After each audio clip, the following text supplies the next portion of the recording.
Hello guys, welcome back to my channel. बहुत दिनों बाद नहीं, बहुत जल्दी व्लॉग आ रहा है इस बार।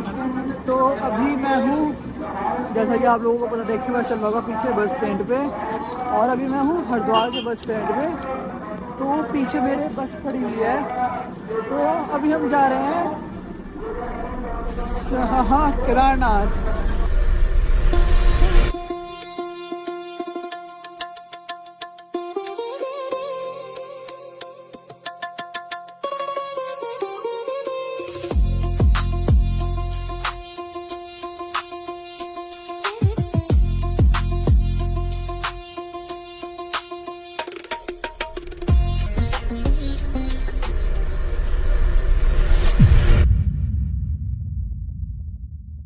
कहते हैं केदारनाथ हर कोई नहीं जाता, जिसे बुलावा आता है वही पहुंचता है। पता नहीं ये कितना सच है, लेकिन जब मैंने इस सफ़र की शुरुआत की तब मुझे बिल्कुल अंदाज़ा नहीं था कि अगले 3 दिन मुझे कितना याद रहने वाले हैं। रात का टाइम था, बैग पैक हो चुका था और मैं निकल चुका था।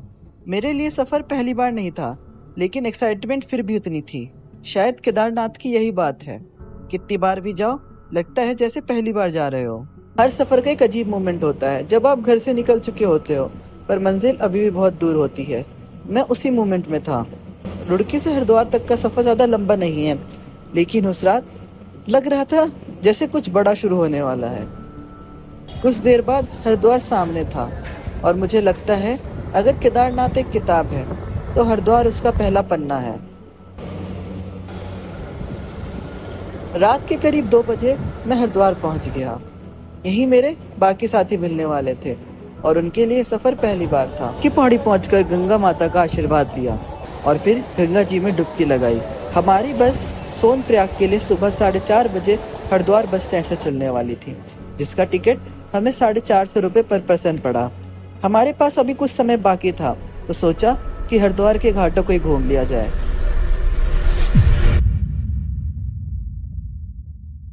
स्टोरी तो बाद लगे ऊपर से जाएगी। तो गाइज हम लोगों की यात्रा शुरू होने वाली है। कुछ क्या पहली सीट पे बैग किसके है?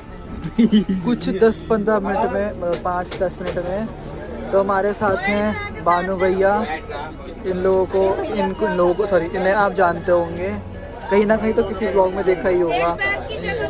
भाई जी का क्या नाम है? कृष्णा। हमारे साथ है कृष्णा भाई जी, पीछे अभी भाई जी, विक्की भाई जी और चाचा।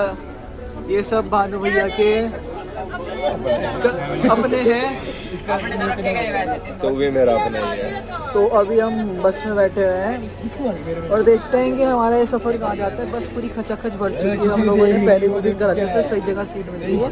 तो अभी तो प्लान है कि थोड़ी देर सोएंगे, अपनी नींद पूरी करेंगे। उसके बाद देखते हैं कि अगर कहीं ना कहीं कुछ होता है तो आपसे मिलते रहेंगे रास्ते में। तब तक के लिए जय बाबा।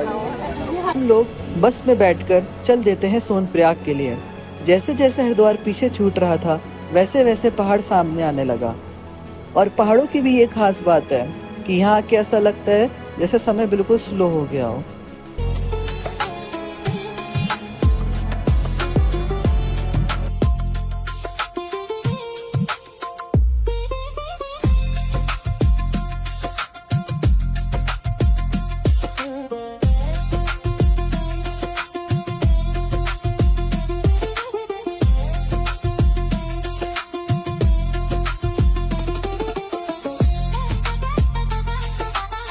तो अभी बज रहा है 8 और हम लोग चले थे 5:30 बजे हरिद्वार से।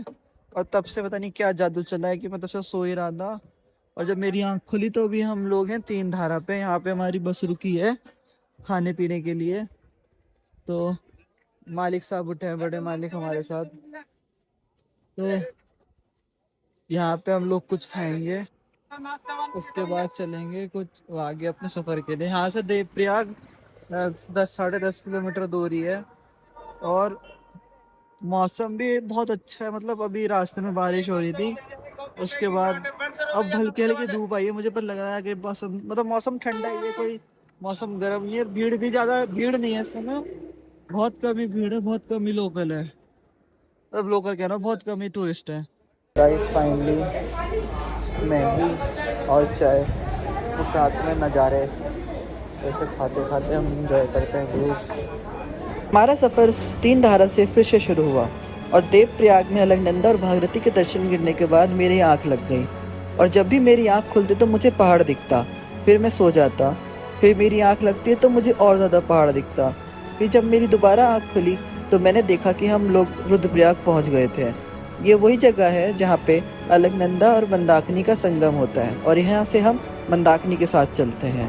तो अभी हम पहुँच चुके हैं रुद्रप्रयाग डिस्ट्रिक्ट में और पता नहीं बस में ऐसा क्या जादू हो रखा है कि जब भी मैं बैठ रहा हूँ बस मुझे नींद ही आ रही है बैठ के, और मैं घंटों घंटों सो रहा हूँ। मतलब मैं वहाँ पे उठा था तीन धारा पे ना खाया हुआ हमने सबने वहाँ पे, उसके बाद मैं सो गया, देवप्रयाग पार करा सो गया। उसके बाद मेरी आँख खुली सीधे यहीं पे आके स्टॉप पे आके, और यहाँ पे इतना सुंदर नज़ारा है, मैं आपको दिखाता हूँ। तब आप देखिए यहाँ पे ये आ रही है नंदी इतनी सुंदर, और मौसम बहुत प्यारा हो रखा है। उधर से काली घटा आ रही है, शायद उधर सिर्फ बारिश का मौसम सीन है। उधर हमारी बस खड़ी हुई है, तो हम देखिए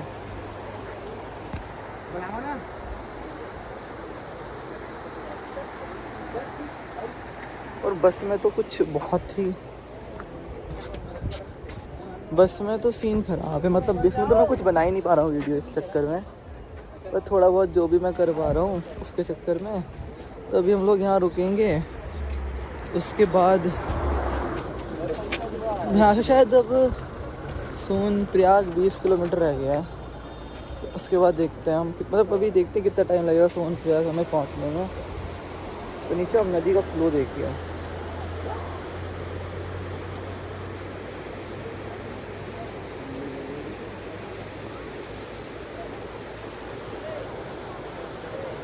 ये अभी हम हैं रुद्रप्रयाग डिस्ट्रिक्ट में। तो मैं मिलता हूँ अभी, अगर आप बीच में कहीं और सफ़र में कुछ और अच्छा होता है। अभी तो यहाँ पे वहाँ खाने का है, ये हमारी बस खड़ी हुई है, सब अंदर बैठे हुए हैं। थोड़ा हम यहाँ फ्रेश व्रेश होंगे, उसके बाद हम चलेंगे अपने आगे सफ़र पे। मिलता हूँ आगे कहीं पे। तो आधे घंटे बाद हम लोगों की बस चल चुकी है सोनप्रयाग के लिए, और यहाँ से सोनप्रयाग अब 20-30 किलोमीटर का राउंड बचा हुआ है। और भैया ने जो गाने बजा रखे हैं, क्या ही गाने बजा रखे हैं। तो हम सोच रहे हैं कि एक राउंड और हो जाए सोने का, देखते हैं इस बार सबसे जल्दी तक लेट तक कौन सोएगा। पर यहाँ जो इस रुद्रप्रयाग के बाद जो रास्ते आते हैं केदारनाथ जाने के, वो सबसे बेस्ट रहते हैं क्योंकि सिंगल रेन रहती है, और उसके बाद यहाँ पे जो व्यूज़ होते हैं बहुत ही खतरनाक रहते हैं। तो अभी हम देखते हैं कि रास्ते में क्या क्या व्यूज़ आते हैं। होगा कुछ दिखाने का मौका मिलता है तो मैं दिखाता हूँ, बाकी तो लीजिए आप, मैं मिलूँगा आपको सोनप्रयाग में।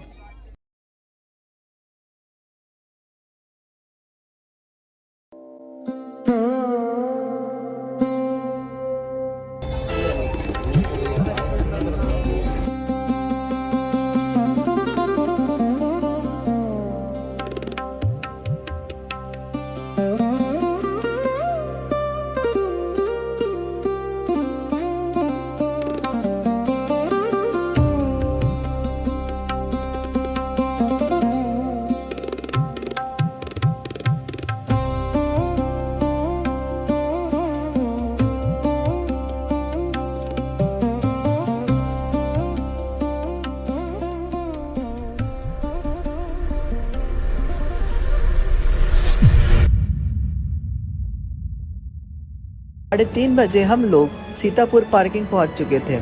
बस में बैठे बैठे बॉडी पूरी अकड़ चुकी थी, पर अभी तो यात्रा शुरू हुई थी। 2 किलोमीटर चल के हम पहुंच जाते हैं सोनप्रयाग। वहां पहुंच के रजिस्ट्रेशन चेक करवा के हम लोग 50 रुपये दे के शेयरिंग टैक्सी करके पहुंच जाते हैं गौरीकुंड।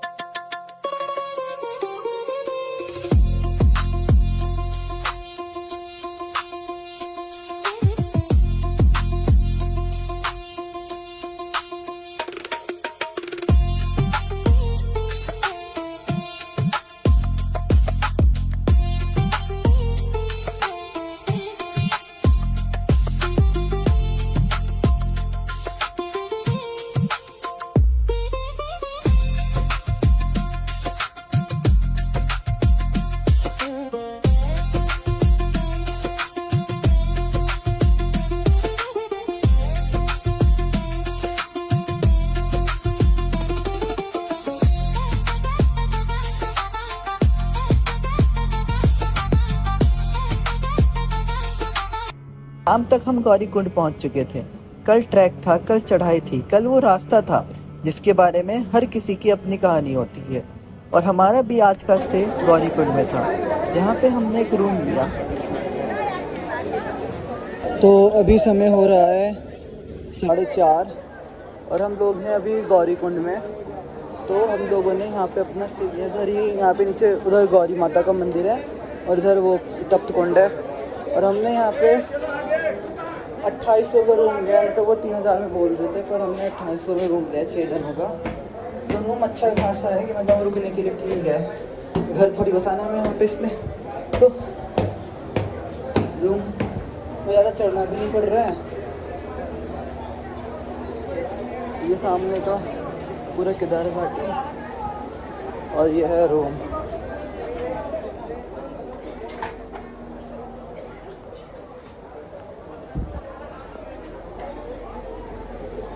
तो अभी हम जाएंगे नीचे यहाँ पे गौरी कुंड में आरती देखने। 7 बजे यहाँ पे आरती होगी माता की।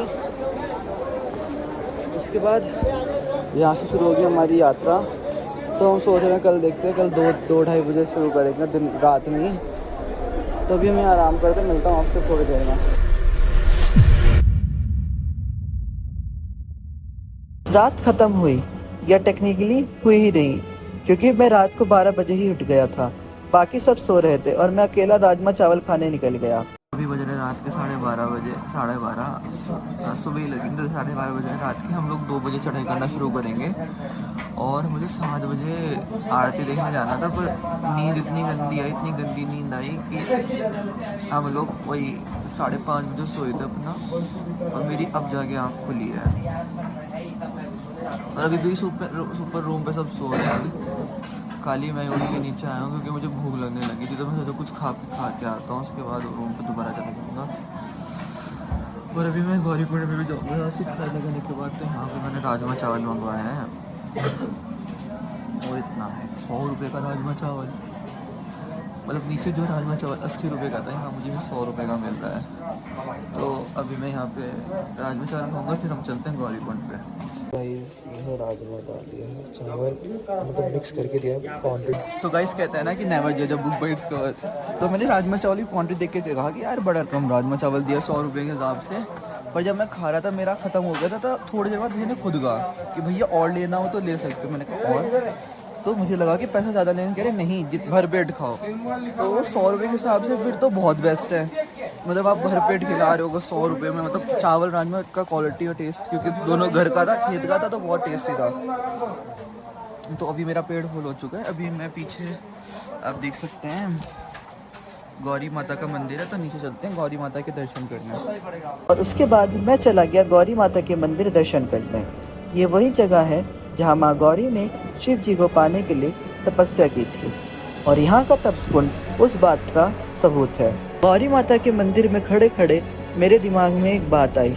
हजारों सालों से लोग इसी रास्ते से गुजरते आए हैं, अलग शहरों से, अलग जिंदगियों से, लेकिन मंजिल सबकी एक ही है। और कुछ घंटों बाद हम भी उस रास्ते पर होने वाले थे। उस वक्त मुझे नहीं पता था कि कल कितनी बार रुकना पड़ेगा, कितनी बार लगेगा कि बस अब नहीं हो पाएगा, और कितनी बार लोग बोलने वाले हैं कि बस 4 किलोमीटर और। मुझे नहीं पता था कि 18 किलोमीटर का ट्रैक 22 किलोमीटर जैसा लगने लगेगा। और मुझे बिल्कुल नहीं पता था कि जिस केदारनाथ के दर्शन के लिए हम इतनी दूर आए थे, उस तक पहुंचने से पहले हमें खुद को पार करना पड़ेगा। लेकिन उसमें अभी समय था, क्योंकि हम सुबह 4:30 बजे अपनी चढ़ाई शुरू करने वाले थे।